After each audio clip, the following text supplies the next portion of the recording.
Hi everybody, thank you so much for tuning in. My name is Dan Pardo, and this is Pardo's Turn, my weekly Wednesday web series where I analyze a classic show tune from a music director's point of view, and with the help of a special guest, perhaps shed some light on what makes the gems of our musical theater canon so great.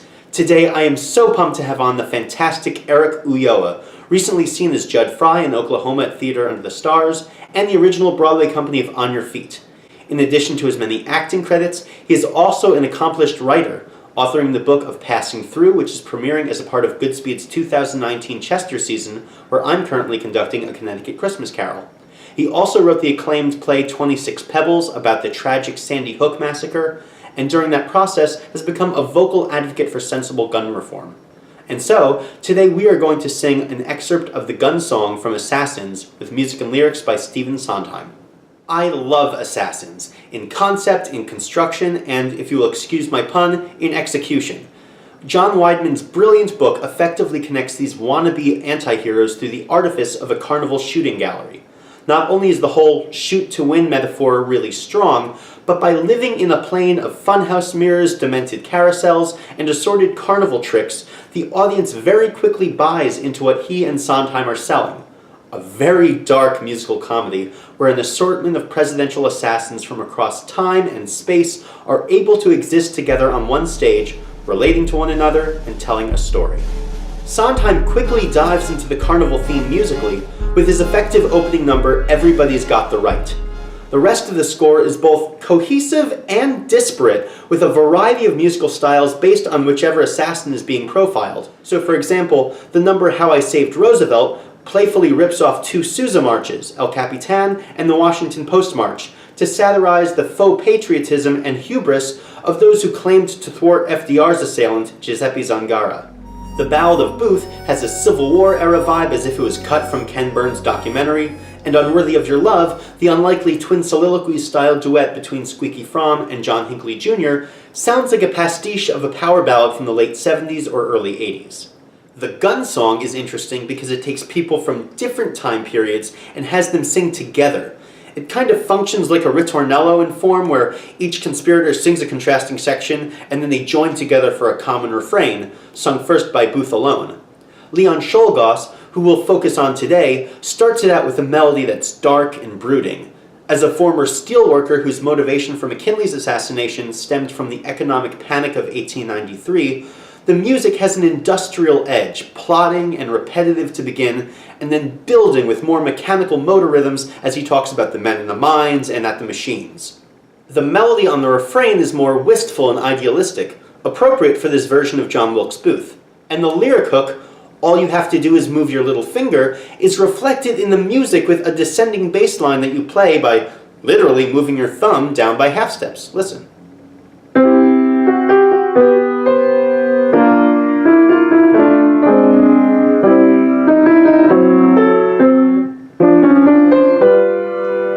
When they all sing the refrain together, it's unquestionably 4-part Barbershop Harmony.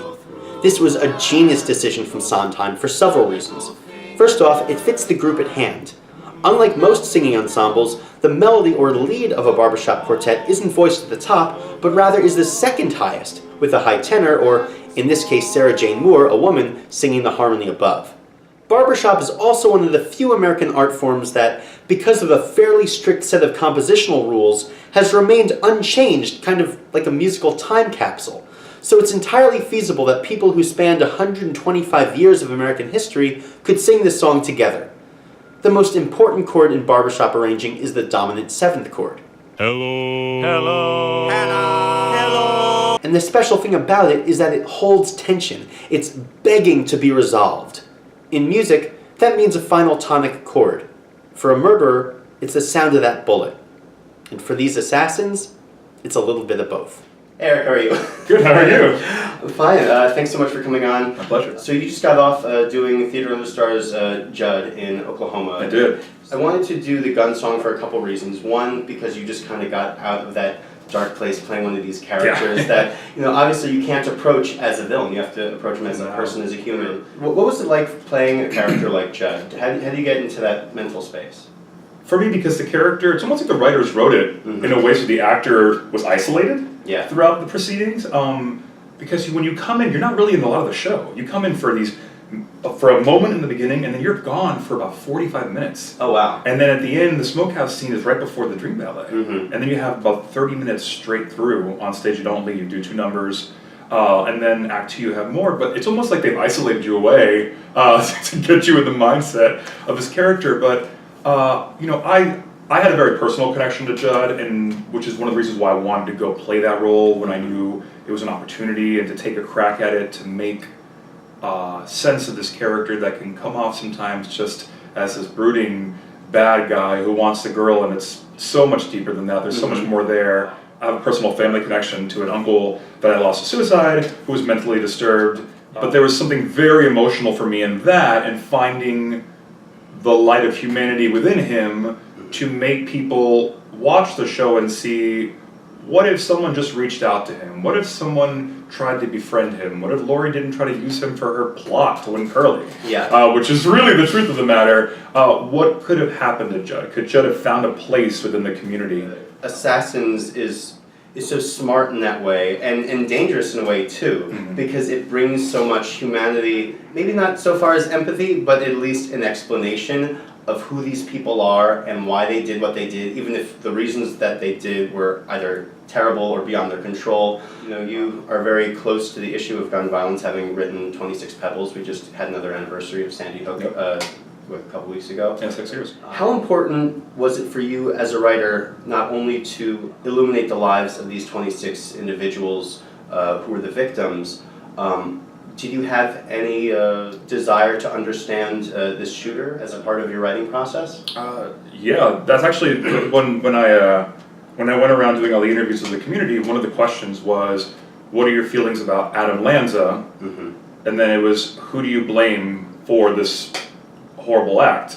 And the fascinating thing is that maybe 1 or 2 people blamed his mother. 1 person blamed his father for not being there and intervening, but out of 60 interviews, about 57, 56 of them all said, us, we did it. Like, we were the community. Where were we? Why did we not tell our kids to reach out to him instead of saying, oh yeah, he's a weird kid, stay away. We like our monsters in one box, our good guys here, our victims here, and God forbid they ever commingle. Which is why I think people are so apprehensive of Assassins, because it makes them grapple with the idea that they are people.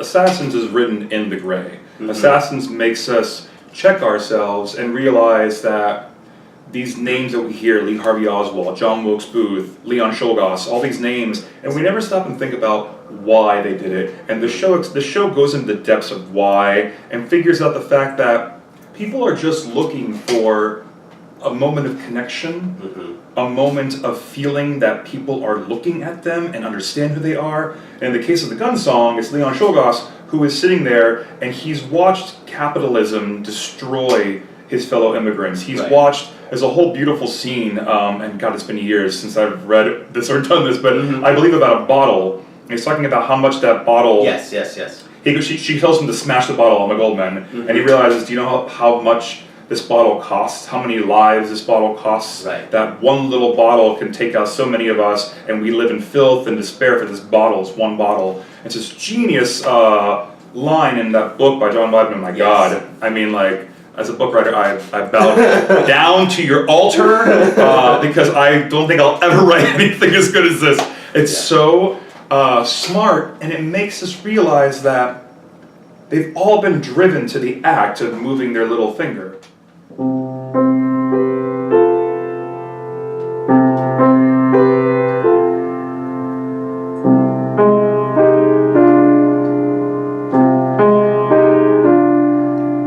A lot of men to make a gun. Hundreds, many men to make a gun. Men in the mines to dig the iron, men in the mills to forge the steel, men in machines to turn the barrel, mold the trigger, shape the wheel. It takes a lot of men to make a gun. One gun.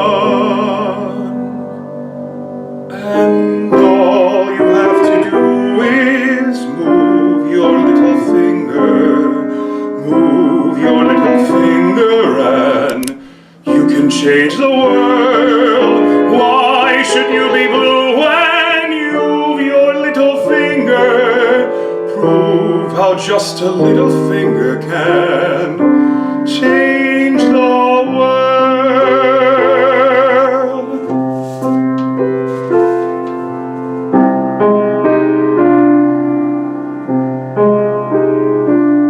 A gun kills many men before it's done. Hundreds, long before you shoot the gun. Men in the mines and in the steel mills, men in machines who died for what? Something to buy, or watch a shoe, or got a thing to make the bosses richer, but a gun claims many men before it's done. Just one more. Before our interview began, you just wanted to make sure I was able to pronounce Ulloa. You did it beautifully. You're doing it beautifully. And it's because you are a proud Cuban American. I am. In the original company of... What was that like, being not only a part of that history, but working with those people? It all happened very fast. I joined the puzzle very late in it, so they had a workshop in a lab in the city, and I guess there was still one person they were trying to cast that would play multiple roles in the show, but then also cover Josh Segarra. You're always told as an actor, you will walk into the right room one day, that room that you're meant to walk into, and this is true. This is so true. I swear I didn't believe it until it happened. I walked into the room, and I remember hearing somebody behind the table, I don't know because it's a blur, but someone said, "Oh my God, he looks just like Josh." And I went, oh, this could go well today. Within a day and a half, I went in, had an offer made to me, and 2 days later joined the company of On Your Feet because rehearsals were starting in 2 days. Oh my gosh. And then I get into rehearsal, and it's the largest Latino cast ever on Broadway. Mm-hmm.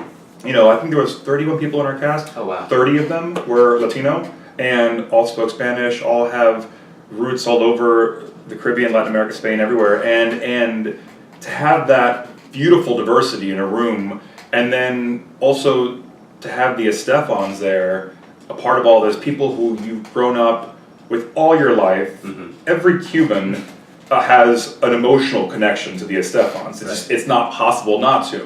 You know, it's the highest of holy grounds. You know, and a chance to work alongside them, and they were there throughout the entire process. They weren't like hands off; they were there. Yeah. And working with Jerry Mitchell and Sergio Trujillo, and my dear friend, mentor, and colleague now, Alex Dendeleris, who won an Oscar for Birdman. Like, this team is crazy, and it's all happening, and it's magical, and it was so thrilling to bring that story to stage. And kind of bring it back to Oklahoma, you just had a very diverse Oklahoma as well. Yeah. Theater Under the Stars is doing color conscious casting. Mm-hmm. They're consciously going out and seeking people of color in roles, or people of different gender in roles that you normally didn't see. So, for example, in ours, I'm Latino, the Laurie was Latina, Priscilla Lopez was Ann Eller, she's Latina, our Curly was Asian American, our Will Parker was African American. So we have all that telling a story about America, and also, if you do a little bit of research, the people that moved west in those areas to form it, they weren't all white. That's not the way it looked. The Fifth Avenue did a production of Paint Your Wagon maybe 2 years ago now, and they were reaching those same conclusions. John Marins, who did the new book treatment, it's like all these people who worked the railroad, all these people who moved out west for opportunity, looked like, or more like America today than we think. Right. You know what though it brings to it? A different kind of light to it, something really exciting. A chance for someone in the audience who's their first time in the theater to look up and a little Asian girl say, "Oh my God, I can be a princess. I have a different role in this world than I thought because Belle looks like me." Right. When people are seeing themselves in Oklahoma, Latinos looking at themselves on stage, and now we're able to mix things up. And especially when Oklahoma is one state away from Texas, which is Correct. very, very Latino. Correct. It's like, it's not that far of a reach. No, unless the story has to do with race relations, and race plays a certain part in it, like ragtime, you have to do ragtime a certain way. But if it doesn't have to do with race relations or anything like that, upend it. Well, this conversation was fantastic. Thanks so much. Thank you for having me. Is there, what's next for you? What can we promote to our audience? What's next? Well, passing through at Goodspeed. Yes, of course. Yes. Well, thank you so much, Eric, and we will see you next Wednesday on Pardo's turn. All you have to do is move your little finger.